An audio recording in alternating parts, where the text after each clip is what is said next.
I think we can get started. My name is David Fruman. I'm a professor in biosci and academic director of GPS STEM. Welcome you to the opening session of our workshop series on giving oral presentations. GPS STEM and before that GPS Biomed has invested a lot in scientific communication, but in reviewing our offerings, I kind of realized that they've been very focused on giving talks to lay audiences. So either the elevator pitch competition or the kind of performance workshops that Bream Order gives about how to have stage presence and overcome nerves. And then there's Sandra Singh Low had a class for many years about the 5-minute TED Talk. But we really weren't providing the training on how to give your academic talk to experts or to scientifically trained individuals. And that's such an important part of your training, whether you stay in academia or go into just about any other field that you use your PhD. You really need to be confident and prepared when you give presentations. And that has personal meaning for me because, I always thought of myself as a pretty confident speaker and a pretty experienced speaker. And when I finished my postdoc, I had a lot of papers and I thought I was going to go out and get a job. And I interviewed, and my first 5 faculty talks didn't result in a job offer. And one of the faculty later on told me that my job talk really wasn't very well prepared. And I spent some time in his lab for a short second postdoc, and he helped prepare me to give a better job talk. And I interviewed here at UCI. I got the job, thankfully. All worked out in the end. And I've been here ever since. And I still work on my presentation skills. I know I always have more to improve. And I feel like I'd like to give back by having this workshop series. So I'm glad that you're all here. And I will like to open up, the first kind of 2/3 or 3/4 of this will be given by my colleague in molecular biology and biochemistry, Professor Melissa Ladone, who I always enjoy hearing her speak. And I was happy to welcome her to the class that I teach to first-year CMB students called PhD Fundamentals this year as a co-instructor. And she gave this lecture on oral presentations that I thought was very effective. So I invite her here to give this kind of general overview. And then I'll follow for the last 10 minutes or so about kind of some specific tips about the type of talk or how to prepare for that talk you give in 10 minutes at your science society, Society for Neuroscience, AI, whatever it might be, which pretty much everybody in the room, I hope will have a chance to do in your career, even if the pandemic has made it challenging to do that the last few years. So with that, thank you, Melissa. Thank you, David. All right, thank you all for coming today. It's so nice to see some familiar faces. And to those of you who don't know me, as David said, my name is Melissa Ladone. I am a professor here in MD&B. I came to UCI in 2009. I can't believe it's been so long. As a new assistant professor, so just like David, I started my faculty career here at UCI. And I've been here ever since, and my lab works on innate immunity and host pathogen interactions and neuroinfection and neuroinflammation. So I really have enjoyed all of the colleagues who I've met here at UCI. And also I've really enjoyed training doctoral students and postdoctoral fellows and have a lot of trainees in my lab who we work on oral presentations with. And so today, as David mentioned, I'll just be giving kind of an overview to doing oral presentations, but I would really love to hear questions that you have that are maybe more field specific, because I think that one of your best resources is each other, right? So sharing with each other what you think is effective in your fields and ways to communicate with each other that really work. So I'm just going to start with a couple of questions. And I know for some of you who are, postdocs that this is I know the answer to this question, but so I don't know everybody here. How many of you have given a scientific presentation already? Okay, many, but not all. Okay. And did you receive specific training on that before you gave your presentation? Can you raise your hand if you did? Yes. Okay. Some of those who raise their hands are getting training. And what about feedback afterwards? Few. Okay. Okay. And what was most helpful from what you were told, either before or after your presentation? Or what resonated with you? What did you take with you to the next presentation that you had to give that you thought was useful? Anyone? Yes, go ahead. So I think for our first year prelims, we had to give a scientific presentation on the paper that we read, and I did a mock one with my advisor, and something that there are 2 things he said. He said that I was being too specific about things that weren't important, and I could improve my visualizations. And I think those aspects really help me in my future. Like I make sure that my visualizations pretty much speak for themselves. And so that really helps. Yeah, those are two really great pieces of advice. So one of the things that many of us struggle with is how much detail, right? We're in the minutia every day. And so it's easy to want to communicate all of that. But oftentimes that's not the most effective way to get your entire message across, right?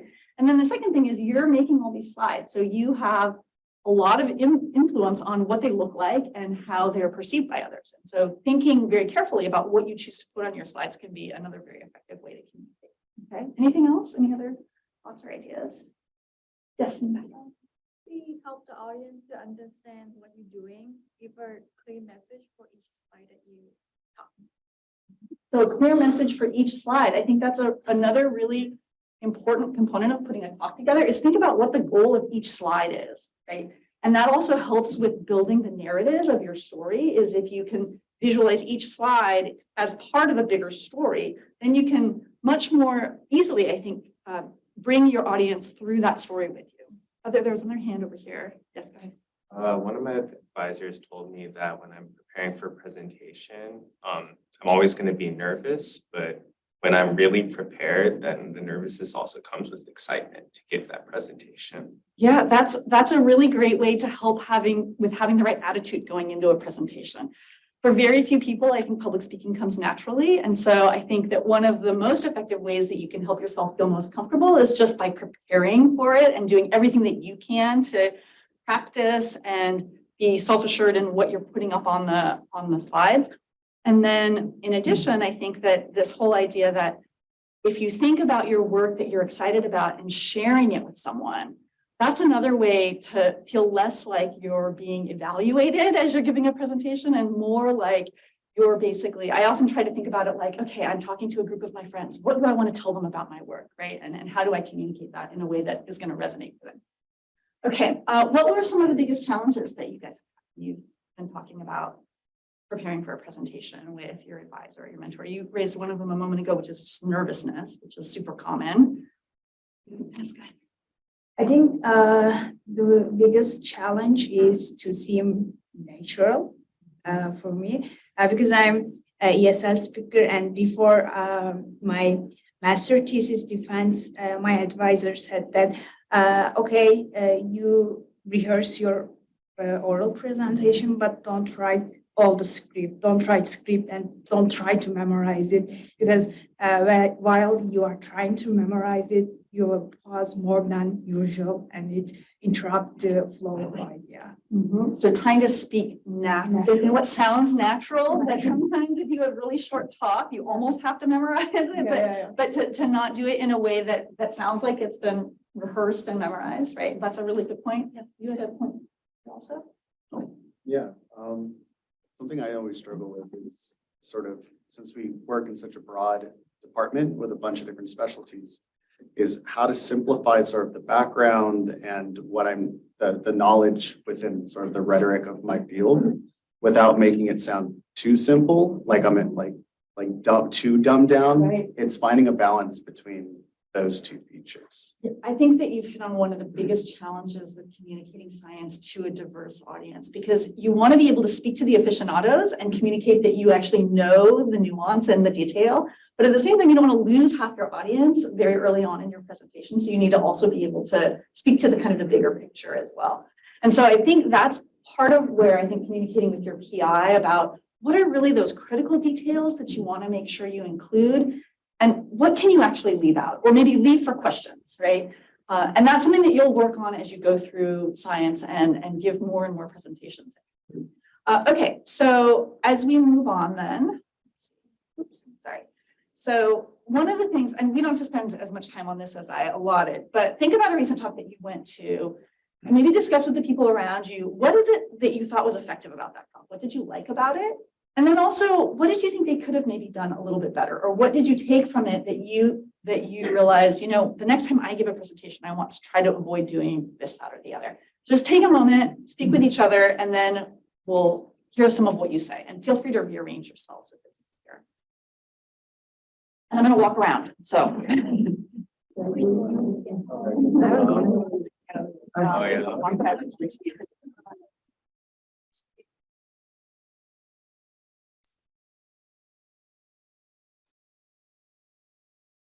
We were saying we like it when essentially people are able to sort of periodically throughout the talk, tie it back into why the talk is important. Sometimes you can sit there in 15 slides through, you're like, wait, why are we doing this again?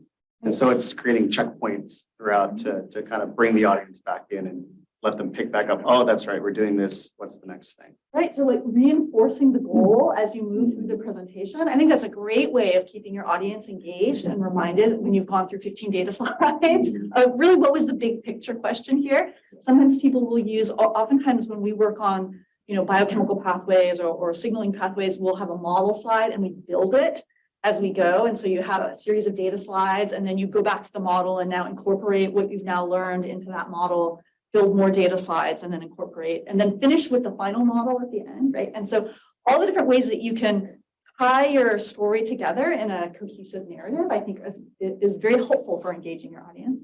What other thoughts? Yes. It's a fairly similar vein.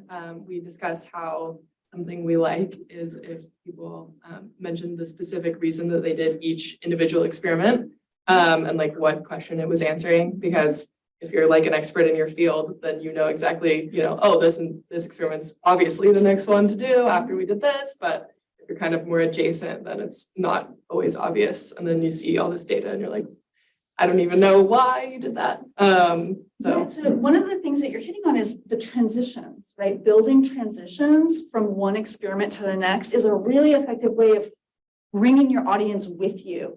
And it seems so simple, right? Just what is the conclusion of this experiment? Okay, and now what is the next question? And what did we do to test it, right? It doesn't take a lot of time, but it really helps people be able to follow from one set of data to the next, in particular with the narrative of why you're doing the experiments.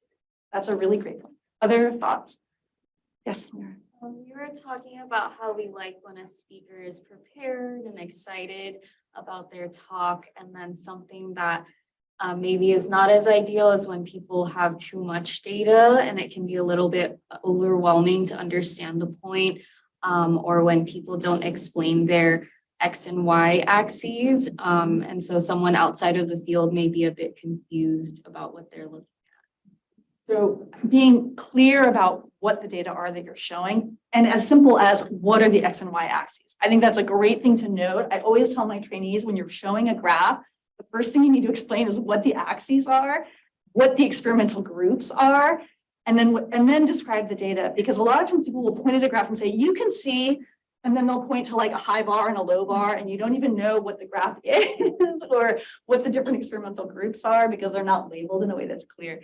And so then you've automatically lost them. And so trying to be really clear about what you're showing in your graphs is really important. Okay, all right, why don't we keep going now? You've raised almost every point that I'm going to talk about, so I'll go through them a little bit more explicitly.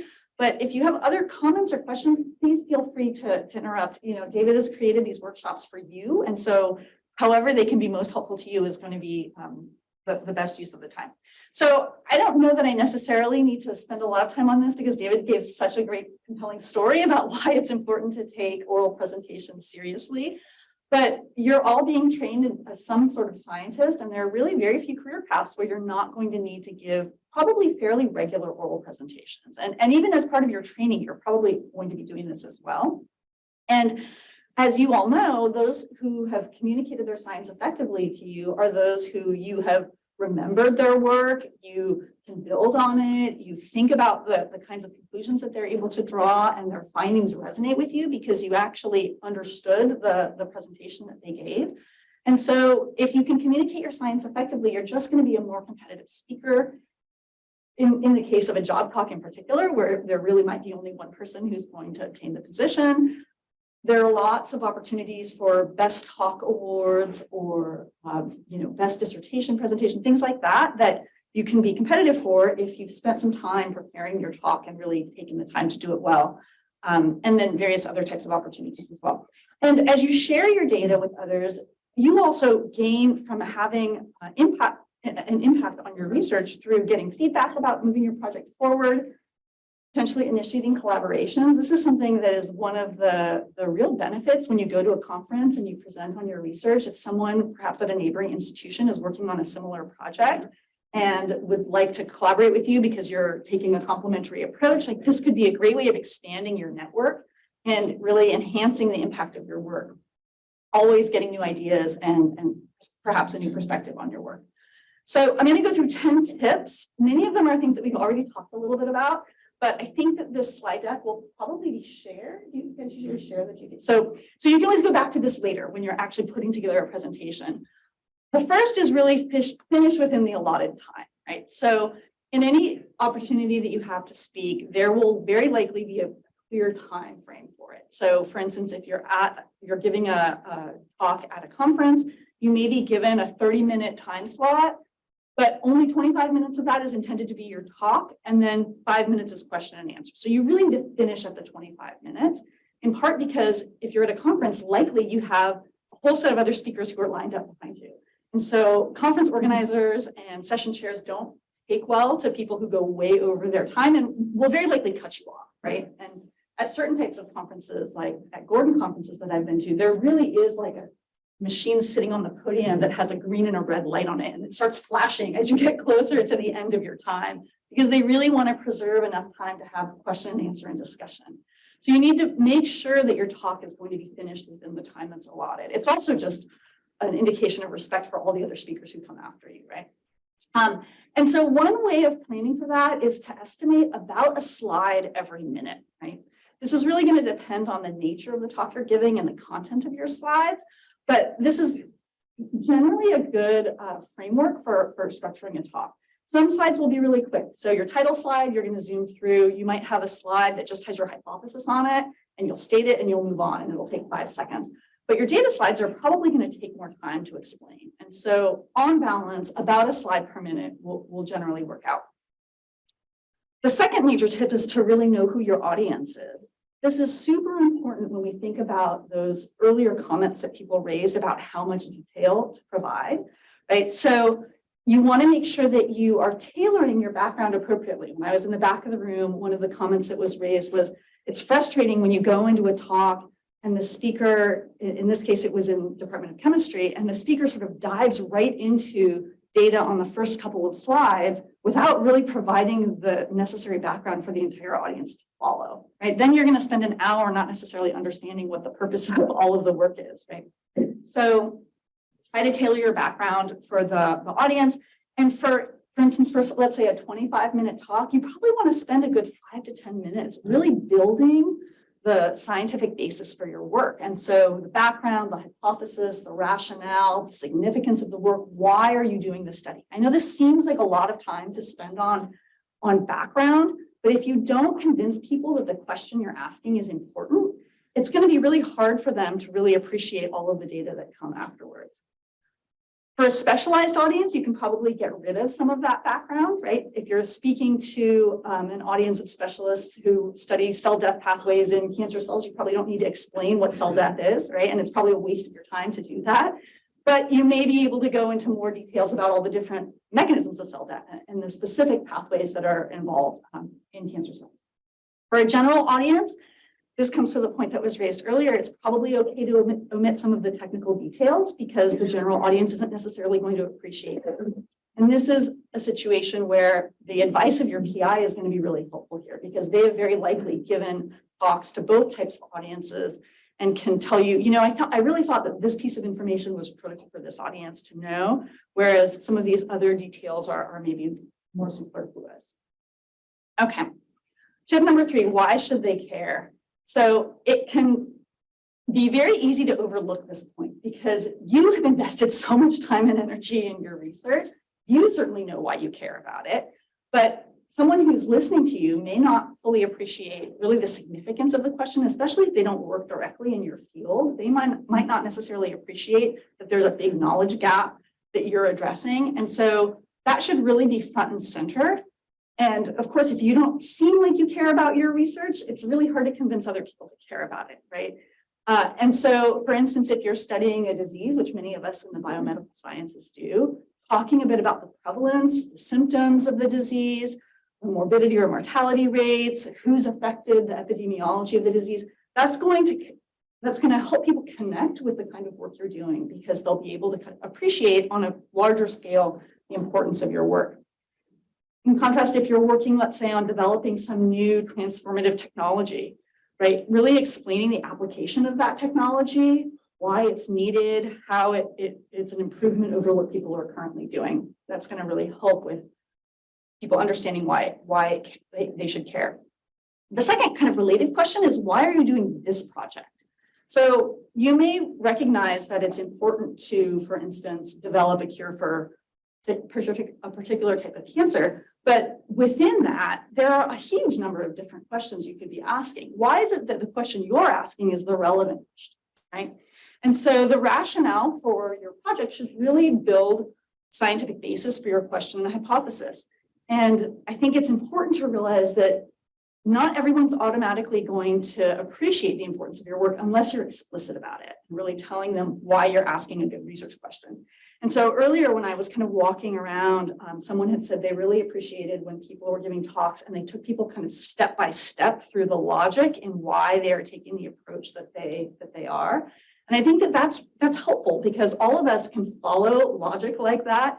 And hopefully your audience will arrive at the same conclusion that you have, that this approach that you're taking is really going to be the best approach to answering this really important question. And then you have them all on board and engaged as you kind of go into your data. And so what is the overarching question or problem? What's the gap in knowledge? What do you hypothesize? And then how are you approaching this? It's really useful to have slides that kind of address these questions. They don't have to be titled as such, like this is the gap in knowledge or this is the question.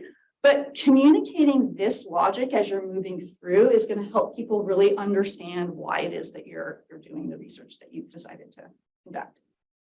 So a very standard framework is the one that's shown here. And this is not just for presentations. Many of you have have any of you written fellowship applications? I know some of you have. Okay, so fellowship applications, if you write a manuscript of your scientific research, it follows a very similar structure. And so if you can build on a structure like this for your projects, it's going to help you in so many different facets of your communication. So again, reinforcing the background, the significance, the rationale of your work, what the hypothesis is, and the central question. So some work has a very clear hypothesis. It's incredibly hypothesis driven.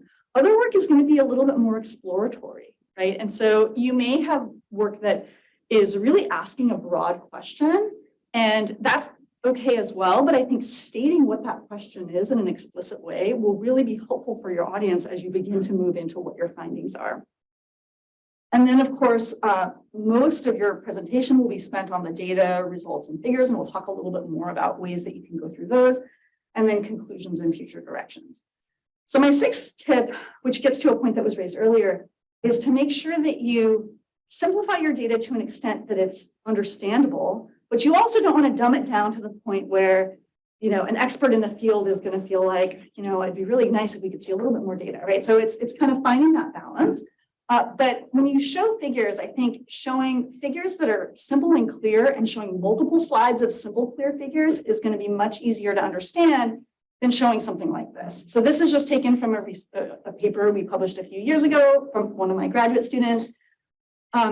I really strongly advise you to never put a multi-panel figure on a slide like this when you're trying to communicate anything, really.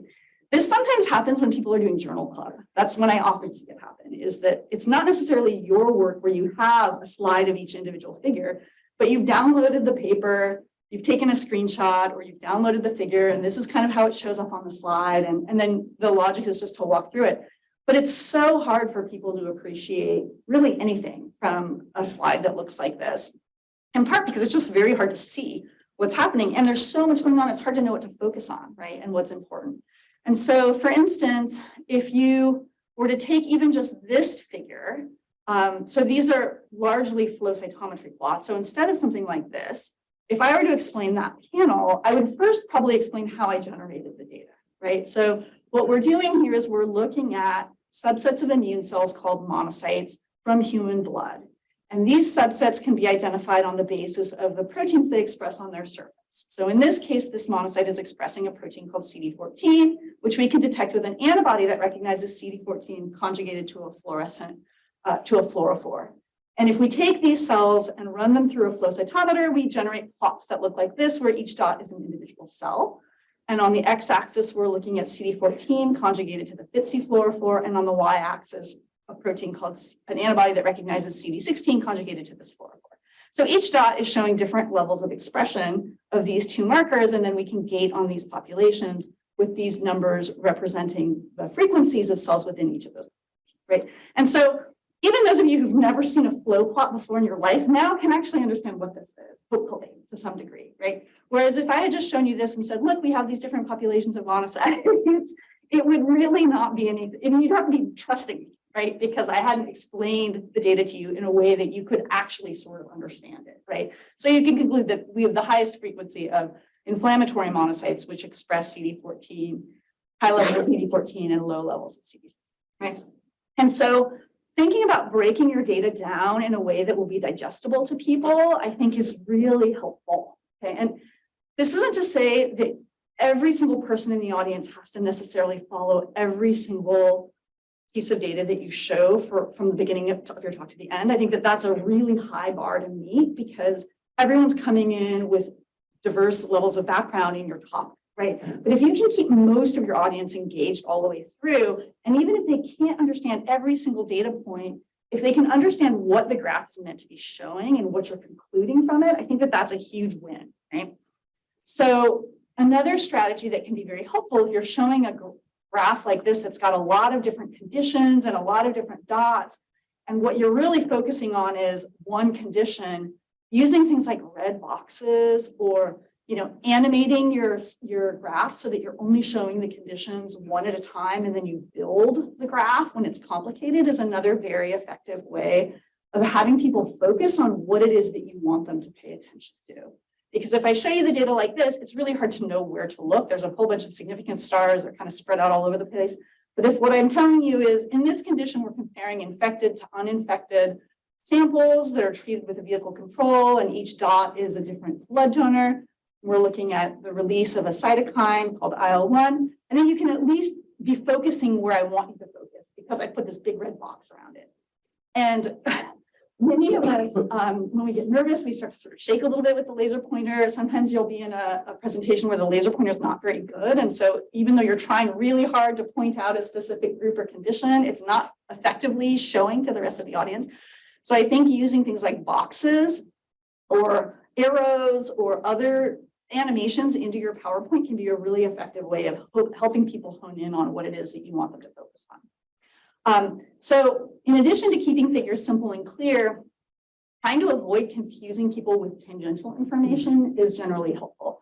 You know every experimental minutia of each graph that you're showing, but your challenge as a presenter is to distill that graph down to its core essence and communicate that. Because really, your audience is not going to understand the hundreds of words, or not going to remember the hundreds of words that you spoke throughout your whole presentation. They're going to understand core ideas, right, as you move through. And so you really want them to take away the essential details for appreciating the data. And one of the things that I try to have as a goal when I'm showing data is to explain it to a significant enough extent that the audience can actually be interpreting the data as they're looking at it, and not just having to take my word for it, right? So you wanna, this is where telling people what's on the axes is telling people what the experimental groups are, which are the controls, which are the experimental conditions. That enables, it empowers them and enables them to be able to interpret the data as they're watching your presentation and listening to it. And it also makes them actively involved in your presentation in a way that I think that they're gonna be much more likely to remember what you said, right? Because they're actually processing it as you're presenting. So you want to include as much key information on the slide as you need to for them to do that. Yes. Do you prefer if we ask questions throughout it or? Yes, please. Okay. I'll just adjust this. Do you have a personal limit for how many figures you like to throw on the slide at once? Because I know there are times where even if you break them up properly, it's still a lot going on. And unless the person is walking you through the plot that they're talking about, it's easy to get lost. Yeah, so it's such a great question. So I go through this a lot with my trainees when we're preparing talks for a conference or an advancement or committee meeting. I personally don't like, well, so if you have something that looks like this is just one graph, but it's so many conditions and data points that I wouldn't put anything else. I would just have another slide. So if I were to really present this, I would present this in probably 6 slides. just because I think it's easier for people to appreciate one idea at a time. But sometimes it can be helpful if you have data for which it's useful to see the comparisons, to be able to, just like you said, build it, right? And so maybe 3 or 4 graphs that are not as complicated as this one on one slide would be okay. Sometimes people will do things and we'll sometimes do this where we make a little cartoon. We do this a lot when we have pathways where we're using a bunch of pharmacological inhibitors that hit a different protein in the pathway. And they've got like these acronyms that are meaningless to anyone else, where we'll have a cartoon of the pathway with like each of the inhibitors, and we'll have that as a big slide when we first introduce kind of the approach we're using. And then for each inhibitor that we show, we have the graph, but then on the side, we have a small version of the cartoon with the inhibitors, right? And so there are ways that you can use information that you present early on later by kind of making it small and putting it on the side, because you've already explained it. So it doesn't need to be quite as big as it was the first time you showed it. That's another way to kind of deal with complicated information. I think that sort of, does that help at all? Yeah, could I ask one quick follow-up? Yes, of course. Are you pro or against animations? I feel like that's kind of a point of contention that some people have. Yeah, people have strong opinions about animation. Don't have something bouncing. Yeah. You don't like. Yeah. So my feeling, this is totally a style thing, right? So everyone has to kind of find their way. My feeling is you don't want stuff like your animation to be a distraction. So I prefer either it appears or it disappears. But I don't like it when things like spin in or like, like fade or things that are going to suddenly distract from like what it was that you were showing. So that's my personal, but you all have to find your own thing, your own style. Okay. Any other questions while we're stopped? Okay. Okay. I already went through all this, and that's what you want to try to avoid. So this is one of those do as I say, not as I do kind of talks. Okay. So another thing that can be helpful is to really think about engaging your audience by treating your audience as you would friends that you're explaining your work to, or colleagues who have a vested interest in the kind of work that you do and want to hear more about it, right? As opposed to a room of strangers that are all evaluating you. So this is something that I find very helpful to do, is just move away from the podium, because I think it's much more helpful to engage if you don't have a big podium between you and your audience. But again, that's going to really depend on each person and how comfortable they feel with moving around. My husband, when he lectures, he walks around the aisles. I mean, I think I'm not coordinated enough to do that in a lecture hall, so I don't really try to do that. So you have to kind of figure out what works best for you. I really encourage trying to look at the same screen as your audience. After coming out of a couple of years of Zoom presentations, there's a real tendency for people to want to talk at the screen that is on their laptop and use the mouse on their laptop, which means that they're looking at one screen and their audience is looking at a different screen. And I think that immediately disengages you from your audience. So I think if you can both be looking at the same screen, it's helpful. What's your tip then for like hybrid settings? Yeah. Just being on Well, so social this is media. hybrid right now. I think we're on hybrid, aren't we? Because I'm on Zoom, You're recorded, but not, but they can't see me. they're not online. Okay. So say you have a, you'll have like your virtual audience and then you're here, so you want to engage, but you also want to engage with so you want your face kind of in the screen. It's always going to be in a weird angle. Yeah, so I have to admit, I've not been in exactly that situation yet. We're going to have a workshop on Zoom talks or Oh, hybrid yeah, talks cool. later on. Yeah, So good, somebody good, who's been good. more thoughtful about that. Advertising. Yeah, okay. I mean, I guess one thing that could maybe be done is you could have the computer and the podium set so that it's not far away, but is that kind of an equal, so that you could sort of treat the computer as another person, right? So that you're talking to your audience and to the person or the people on Zoom. I don't know. I guess that would be something that would be useful to hear tips from. Because I find sometimes like you're in situations, you're in like a conference room. And you're like, you have your laptop on a table, so you're talking to a few people, but then you have a whole audience. Yeah. And then like it's gonna be awkward, I Yeah. think, regardless. Yeah, I So think do you're you right. try to, like, right, like lean down, I guess, Yeah, and just get by with what you can. I've seen people do that occasionally when they have like committee meetings and maybe like 1 or 2 of the committee members can't make it in person, or for whatever reason isn't in person. And so they're on Zoom. And I do feel like what ends up happening a lot is you end up focusing on the people who are right in front of you, right? I don't know if maybe that's part of the drawback, but it would be useful to hear what the actual advice is. Any other questions? Okay, and so these are things that you've probably already heard. Try to avoid standing and reading your slide. Try to avoid slides with huge amounts of text. These slides actually have kind of a lot of text, but really trying to avoid paragraphs of text, because what you don't want is your audience trying to read and listen to you at the same time, because then there's conflict, right? They don't really know where they should be focusing and paying attention. Speaking faster often happens if you want to communicate high energy, and I will sometimes get in my teaching evaluations, she seems to talk really fast when she gets excited about something. And so I have to kind of deliberately slow down because I know that that's not effective. But there are going to be natural tendencies that you have, and I think being aware of them is the first part of it, right? So that you can work on them. And finally, you're really the biggest stakeholder in your research. You care more about it than anyone else. And so I think recognizing that as you give a presentation is really helpful, because you're the one who has the most impact on being able to disseminate that information. Practice. This is something that we discussed already. The more you practice, the more comfortable you're going to feel. You can help to avoid with fumbling for your words, understand which slides will need a strategy. This often happens when I do practice talks with my lab before they go out to give a talk. They'll realize there's a handful of slides where when they transition to them, they suddenly don't really know the best way to get into the slide. And so practicing it gives you a chance to figure out what's going to be my strategy here? What is the first thing I need to tell people? And then how do I build that? Or should I break this slide up into 2 slides? Or should I animate it in a way that gives me cues how to present it? It'll also help with giving you a sense of timing for your talk and the length and comfort with the animations, and then figuring out those transitions that help you to really tell your narrative. Oftentimes people will conclude with a summary or a model. I think this is super helpful. It helps you to remind the audience of the goal of the project, which hopefully you've been doing as you've been going through. So by the time they get to the end, it all is crystal clear to them.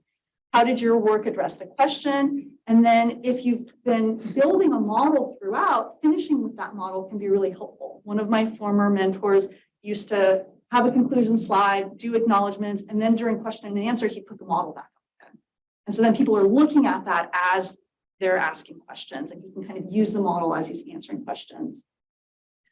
Future directions is a really common slide to include if you have a research in progress talk or a thesis committee meeting. It's not as common to see it at a conference. I think most people will conclude with a summary or conclusions. In part, you're limited in time at a conference. So this isn't generally where people will go with a conference. And then finally, you have the chance to acknowledge your PI, your lab mates, your collaborators, people at core facilities who helped you. It's really your chance to thank people who've contributed to your success. And so you really want to be gracious with those acknowledgements at the very end of your talk. The last thing that comes is always the question and answer. Most talks that you give will have a Q&A period. And oftentimes my students will say, you know, I can prepare every detail of my talk. I can be totally ready, but I get so nervous with question and answer because you have no idea what someone's going to ask you and how prepared you're going to be for it. And so I really recommend pausing for a moment, reflect on what the question is. Sometimes as it's being asked, you'll know exactly what your answer is going to be because it's something you've thought very carefully about. Sometimes you really haven't thought about it. And so you need to sort of process, and repeating back the question can be helpful both for allowing people who didn't hear it to hear what the question is, but also for helping you maybe process the important parts of the question. Eventually, you'll get stumped, and it's okay. And it's okay to just say, you know, that's a great question. It's not something I've thought about. We haven't considered that, but we really should take a look at it and move on. Don't feel like you have to apologize. Just acknowledge, right? This is a good question, and we'll have to think about it. Yeah, don't try to answer the question with a different question just to say something. Yes, true too. Sometimes students will just start talking and talking and talking, and it doesn't actually answer the questions. That's also nuts. So just in the last 2 minutes, because I want to make sure that David has enough time to give his tips on short presentation, a few cosmetic considerations. And this kind of comes down to style as well, right? So take what I say with a grain of salt, but this is just, you know, for what it's worth.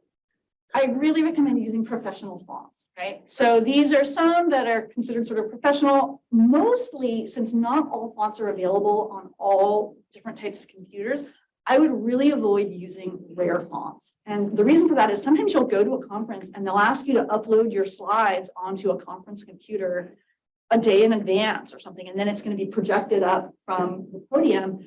And maybe you're a Mac person and it's going to be projected on a PC or vice versa. You may not have control over computer that's going to be projecting your slides. And so if you're using a rare font, it's going to convert to something else if that computer doesn't have it. So using a common font is helpful. I also recommend not using any smaller than about 18-point font for main text. This is 22-point font. And I wouldn't say it looks too small, but if you go much below 18, it starts to become difficult to read at the back of the room. And then finally, people have strong opinions about this font. When I inherited these slides from a predecessor, it actually said, never, ever use Comic Sans font. So I'm not gonna be quite as dogmatic as that, but just be mindful that people have opinions about it. Think about the background that you use. So really commonly people will use white backgrounds as the default because it's easy to see black text on a white background, and most graphs work well on a white background. Projectors can handle a white background. If you switch to a black background, it's okay. You just need to then make all of your text. So you're starting to lose axes. I'm sorry, you're starting to lose axes now. So you need to go in and like fix all of that, which just takes a lot more time and energy, right? And you might forget something. The one exception is I tend to think fluorescence images look better on a dark background. So we do a lot of microscopy. This is a brain that we imaged from a mouse. And I think that you can see the fluorescence a lot better when the slide is a black background. But again, this is a style thing. And so at the end, thank you for your time, and I'm happy to take any questions.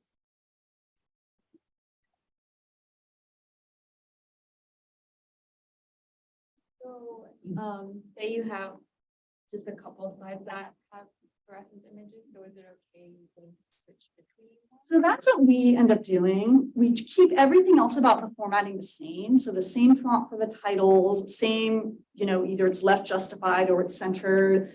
We just swap the text from white, black to white, and we do the fluorescence. But again, that's kind of a style thing. If it's distracting to you to go back and forth, then don't do it. Just, include a white background and then have this. I usually had a point in a slide talking about the title of the slide, for it to be the conclusion. Yeah. And I really like that, and I've been given that advice too. I try to do that, but I really struggle with titles for the starting part of my presentation. Like I just say background or introduction, and I don't really know if that's okay or. I think it's better to have a descriptive title. So your background has to be about something. Like, what are the bullet points that are on your slide, or what's the graphic? And I would make that the title, or what's the goal of you showing that slide? Like, what's the information that you want to communicate? And you could use that as your title as well. The information I'm trying to communicate is the background. So I wouldn't know. But you have specific information in each of your bullets, right? About whatever process or pathway that you work on, or disease or technology. And I think that's what you could include as your title. And I'm also happy to talk with you if you ever want to just bounce ideas about. Really about it. appreciate Yeah. Did you? Yeah, if you had just finished like making your slides, do you have like a streamlined process where you practice your talk to become ready for the? Yeah, so when you say just finished, like right before you have to give the talk, or like you finished Like you them? finished making like the slides, but you haven't practiced the talk yet? Yeah, so how do you practice it? Yeah. I Is guess that what you're asking? Yeah, I would find a room or a screen, stand up and talk as if you're talking to an audience with looking at your screen. Like really practice it in as an authentic way as possible. Sometimes when my trainees, when they're giving their talks for the first time, they'll want to practice sitting down at like the conference table. And I'm like, no, you gotta stand up, because it feels different to stand and point than it does to kind of sit behind your computer. So I think as much as you can, being able to practice the way that you'll be giving the talk is helpful. And I think the other thing that's helpful is to be able to give your talk without having to use like presenter tools, because it may be that you're at a conference where your computer is over here and you're asked to stand over here and you don't have access to them, right? So make sure that you can give your talk without relying on the tools on your computer. Yeah. Yeah, go ahead. Take your time. Yeah, if mine gets short, that's fine. I actually probably In your opinion, how much text is too much text on a slide? So at least for like background where like, maybe you want to hit a few bullet points, I'll put some, but when it comes to like data slides, I like to sort of have the figures and then me talk through it so that the focus is kind of on me and not just the slide. Although like you mentioned, maybe that's wrong because people should be able to interpret the slide without you being there.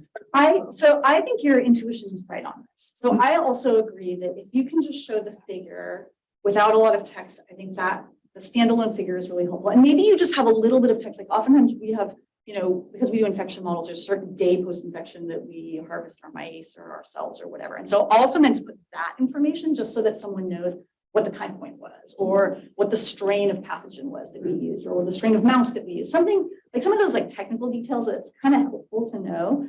But in general, I don't tend to recommend having lots of text on your data slides. The one time I sometimes will encourage students to put text is if they're having trouble explaining the workflow.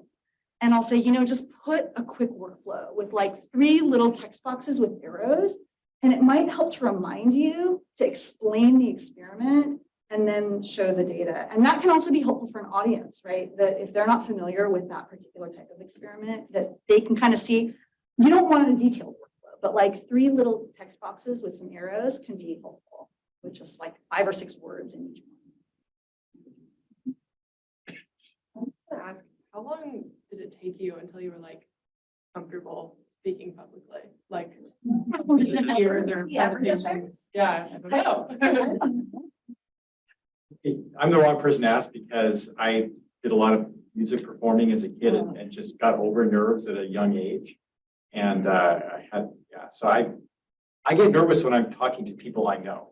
When I have to give a seminar in my own department, I'm super nervous.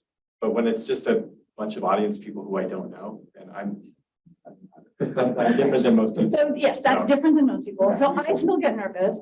So when I first started teaching here, I was teaching in Biosci 3, 400 students, microbiology. I was like 4 pages ahead of the students in the textbook the first quarter I taught it. So super nervous, right? I had never even been in a classroom that big, I don't think. So I think the more you do it, the easier it gets. And for any given talk, definitely the more you've given it, it will be, by the time you get to like the last job talk or the thesis defense, it will seem so much more natural than. How many runs do you like to do before? So Like, say you have a new talk, right? Or if you have to come in from a new angle, you're tying different projects together. I feel like I run into that now where like it's the tie together, right? yes. Or then every audience changes slightly. Yep. How many times, like, the information in and out, but those transitions and then your big picture and how you're going to apply that might change.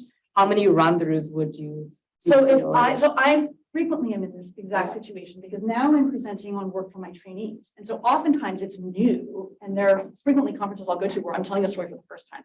I would say I make my slides. I probably do at least 4 run-throughs of it. The first run-through is almost twice over time because I haven't honed any transitions. I'm saying a bunch of extraneous things. I haven't figured out how to explain the graphs. And usually by about the second or third one, I'm feeling like, okay, I'm close to within time. I've gotten rid of the stuff that I don't really need to say. I maybe fixed some of the slides so that I can get through them faster. And then by the 4th time, I generally feel like, okay, I think I can go and do this. So your approach is to just go at it for a full run through without like a outline. Do you pre-think it through? Well, Like silently? you end up pre-thinking it when you make it. Build it, yeah. Yeah. But I don't know, that's me. That's my problem. I don't know what your. Yeah, that's pretty good. Yeah, That's I pretty would say, I don't always speak it out loud. I speak it in my head. Yeah. I feel awkward talking to myself for some reason with nobody around. We need an Yeah, you have to audience. go through it several times. I'm also happy to stick around afterwards, but I want to make sure that David, so I don't go over my allotted And time. even though I don't get nervous, I do try to get into a zone for 5 or 10 minutes before my talk where I try not to get people disturbing and turn off my phone and all that, because you really need to be focused. And so before I start my talk, this is the kickoff event for a series of workshops. And, these 2, or this one is being led by faculty, but the others are likely to be led by students and postdocs with experience giving those types of talks, or recent faculty who have given the faculty talks that we're going to be scheduling.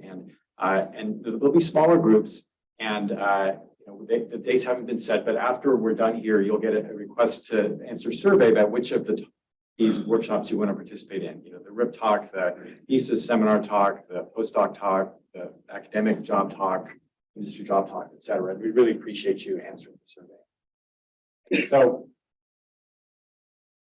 when you get when you want to go to a conference, and I know that in the pandemic, not everybody's been able to go to their society conference, but hopefully that's changed and you're all going to be able to try to go give a talk. You might get stuck doing a poster along with the 10,000 other people in this huge room. But if you're lucky, you're going to get this nice conference email and you're going to be really excited that you got chosen for a platform presentation. But then 5 minutes later, you're going to start to worry about it. And my first tip, and I independently just came up with a series of slides that have tips on them, is to relax. And that's because this is really a great opportunity and it's very unlikely that anything serious is going to go wrong. More likely that this is going to be a terrific experience for you. It's actually a lot easier to prepare a 10-minute talk because you just throw out all the extraneous stuff. There's a very simple format that I will give you here. And also, the people in the audience are self-selected to be interested in what you're talking about. I don't know how many of you have gone to conferences, but typically I or anybody else selects which of the short mini symposia they're going to go to based on the overall content of the interest or because they did a search in the conference app for a keyword. And they came to your talk out of the 4 or 5 in that session because they want to hear what you have to say or they're interested in that general field. That also means they tend to be experts. And that means you don't have to worry about as much background or defining terms or even a lot of the kinds of approaches that you're using. They want to hear what you've done and what the conclusions are. And so it's a little bit easier. It's the simplest talk, I think, to give in many ways because it is not a general audience. And if you do well, you're going to be super happy. Your PI is going to be happy. The audience is going to be happy. They will have learned something. And you could even have a kind of a memorably good experience, like the first time I gave a talk at the AI when I was a third-year graduate student. I was working on immunosuppressive drugs, trying to understand their mechanism. And we had this hypothesis that calcineurin phosphatase was the target of cyclosporin A. And we converted a biochemical assay to a cell lysate-based assay where we could measure phosphatase activity. I went through the assay and how we could apply it to cells treated with cyclosporin. And then I got the questions at the end, and somebody in the audience said, so can you apply this Frumin assay to this other system? And I had like 4 people from my lab in the audience, and they thought that was the funniest and greatest thing. And they just eat for the next 4 years. It was the Frumin assay, and I felt a little proud about it. I never thought of naming it after myself, but somebody did for me. That was a real, still remember, and I'm telling all of you today. So good things can happen in these short talks, but maybe you will go overtime, or maybe your slides, you'll be nervous, or you will answer a question, or you feel it didn't go quite as well as you wanted. No one's going to remember because they're going to go to 20 talks at this conference. And even the ones that they're disappointing to them, they're just going to be washed out of their memory. Maybe they'll start looking at their phone and they'll just forget about it. You still put this on your CV. So there's really no downside to getting selected for a short talk, and you don't need to stress about it. Just put in the time and you're going to do well and you're going to be glad that you did. And the same is true for even a kind of a smaller conference, like a Gordon conference. People are there, they understand the field, they want to learn something, but we've all gone to those conferences and 2 minutes later, I can't remember which were the disappointing talks, unless they're like a senior person who just completely wasted my time. And then you're like, wow, I didn't expect that from Professor X. Okay, limit the background. You don't have much time. So you really don't have, just do like 1 or 2 intro slides to focus on what's important about this talk, the problem, how the new approach you might have, and then use your time to present data slides in depth using the tips and tricks that we heard from Professor Ladone. And usually you can finish with a single summary slide, no future directions, and then your acknowledgements. I will say that the title that you put into these these platform presentations is important in a different way than if you're going to go out and give a seminar later in your career where you're just trying to give a catchy, snappy title that'll bring people, out of their labs to your talk. Here you want to include keywords that'll help people find you in all the different possibilities they can go to. So put keywords into your title that will draw them to come to your talk based on a search. I don't think I have to go into this too much. The significance, even though this is a specific audience, you really need to focus on why this work is important. And a lot of these tips and tricks I'm giving you today were adapted from a list that my colleague Amy Edinger wrote up for our training program, Cancer Biology. This is a picture of Amy here, and it really kind of summarizes a lot of what we heard before. Why should they care? Why do you care? Why is this important? I will say another tip that I didn't put from Amy is that audience doesn't usually include cats, so don't wave the pointer. So we heard about the laser pointer issue. And then data quality. I shared this with Joanne earlier on. I'm saying, you only want to show your best data. And I think that came out wrong. I wasn't trying to say you want to cherry pick experiments that worked and forget about the experiments that don't. You only want to give this talk if you're confident in the project and your results. When I talk about data quality, what I mean is that your images and the way you've marked them up are pleasing to the eye. And we saw a little bit of that from Professor Ladone. Here's some examples. Again, I took this image on the left from one of Amy Edinger's paper, and her lab are experts in microscopy. They have a fluorescence microscope in their lab. They're looking at this punctate staining. You can see the nice dappy nuclei in these cells. And then this is from somebody in my lab who was a novice trying to get fluorescence microscopy to work, and I'm not an expert either. And he came to me, and the different panels have different numbers of cells, different sharpness. Sometimes you can see the nuclei in blue, sometimes they seem to be purple. You get the point. This is not an image, even if the data were spectacular, that you want to show to anybody in your field. So make sure that you have them nicely presented. Here's another cute thing that I got from Amy Edinger, which is, this is what this abbreviation is. And so, are there any cancer biologists in the audience? So, okay. So even in the specialized audience of people who know about whatever cancer you're working on, I bet you that you can tell me what TNBC stands for, or AML. I'm not going to put you on the spot. But for those who are not cancer biologists, these are universally used for triple negative breast cancer and acute myeloid leukemia. If your lab is a world expert in JMML, you might think all the people who come to your talk will know that, but most cancer biologists actually don't know what that is. It's juvenile myelomonocytic leukemia. It's very, very rare. It might be passion of your lab, but this is an example of even a specialized audience, be careful about abbreviations. And lastly, this is kind of reinforcing what we heard before, but when you end with a model slide, the temptation is I don't feel like using BioRender or, God forbid, PowerPoint. I'm just going to throw all my thoughts onto the wall.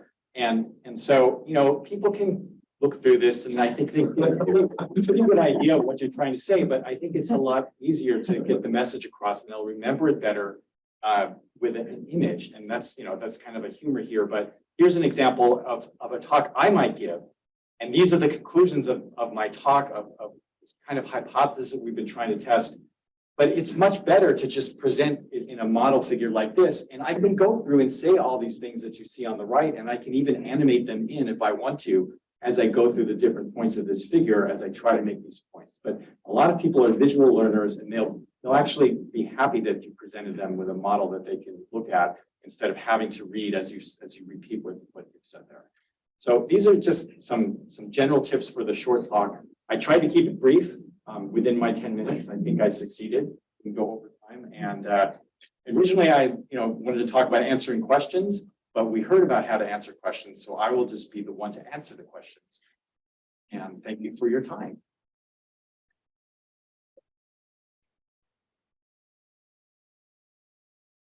Yes. Not necessarily for a conference, but like for a RIP talk, would the future direction slide go after or before your conclusion slide? I would probably put it after the conclusion slide. Yes. I know that we want to limit the amount of text that we put on the slide, but I also have other people's suggestion to give a statement on your title slide regarding the result that you find. Do you think that is helpful for the audience to understand the message? So is it helpful to make the title, the title of the slide a description of the result? Is that what you said? Yes. Yeah, very much. I think, but it's okay to have another like animated conclusion at the bottom if you want to rephrase it, or just can even use it to add enthusiasm. Like, this means that we cured mice from toxoplasma, you know, like not overuse that kind of thing. But we heard that comment before from somebody, that they were advised to make sure that your data slides, the title describes the result. And that can help, especially in longer talks where people tend to lose focus, and it's easier for them to just read the title and kind of follow along. And it's interesting that this came up because this was one of the main weaknesses in my job talks, it turned out, is that, you know, a simple change of a descript, kind of a general title, analysis of phosphorylation of this protein in these cells, turned into this protein is decreasing phosphorylation by this. I could have gotten a job a year earlier, you know, retired a year earlier. But that one little, that actually was a big problem with my data talk. I will say that this issue about, you know, you want to have enough background, you don't want to have too much either, because scientists want to see data. And so I've actually criticized in my first department talk at a retreat here at UCI, where I thought it's a general audience, I want to make sure they're all on board, and I only had 15 minutes, and I spent 7 minutes on background, and somebody who had been at the bar right before kind of like spoke up and said, "Fruman, get to the point," you know? So there's a balance there, yeah. Detailed question about the data interpretation. If a figure or a panel belong to this figure is done with a specific method or technique, is it necessary to spend more time to explain this technique or make an additional slide to explain this? I think it depends how much time you have. I think that if it's not a technique that is generally known by that audience, it's good. It really works well to have an intermediate slide where before I tell you the data from this experiment, I just want to make sure that I want to introduce the method and some of the key features of this method or key innovations. But if it's flow cytometry and the audience are immunologists, you don't need to explain it. You can just say the gating strategy, this. So it depends on the audience and how novel the technique is, I would say. Is that what you would, how you would answer? Melissa? Yeah, I completely agree. Regardless of. This the is the audience. tailored for your audience.